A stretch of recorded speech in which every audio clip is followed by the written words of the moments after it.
Hello mi gente, how are we doing? Today's video I have the Inside Tarot. Usually I like to keep my intro short so that way I can dive immediately into the flip through. Hopefully that's something that you guys enjoy, but without further ado, let's start.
The Inside Tarot is by author Stanislav Reshetnikov.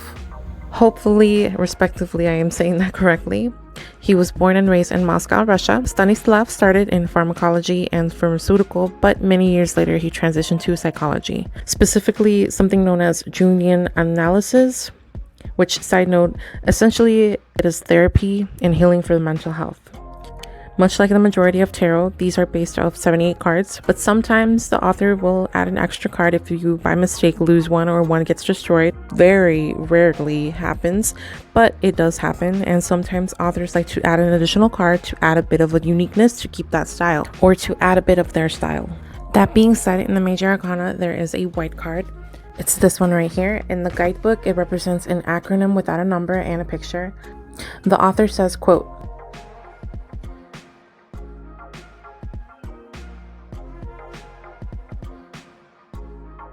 end quote.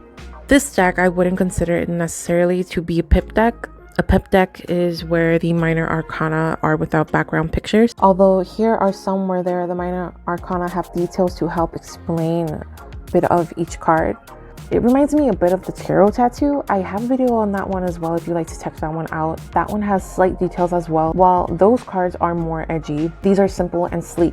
The edges are gold leaf, so you can see that's shiny, and the backs are obviously blue. I would also like to mention that even though these are beautiful and they have the gold leaf, sometimes these you have to be a little bit more mindful of how you shuffle with them. Depends on how you want to maintain these cards, just because with time the gold leaf will rub off or it will chip off. So the box. In my previous videos, I always mention about the box. Now this box is huge. It is full heavy.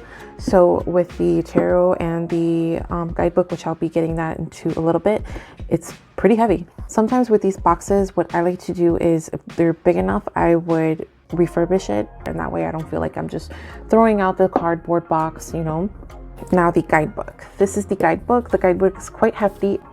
It does include an upright and reverse meaning, as of course all guidebooks do. Major arcana, for example, this is strength.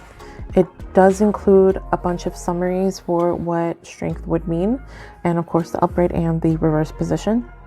A quick side note, the author does mention God respectively for his summaries, whereas other authors mention a higher being, whoever that may be to you. Personally, I don't mind it. Most of us know religion and divination are controversial in its own, unfortunately. So if the guidebook is not your cup of tea, I would just skip that. It is a huge book, similar to the Everyday Witch. These are Red Feathered Mind and Body Publishing, but my local bookstore was having a sale, so I didn't pay retail. But without the sale, it was worth it. Doesn't hurt to save though, right? So mi gente, do you have these cards? Plan on getting them. Let me know. What do you feel about these cards?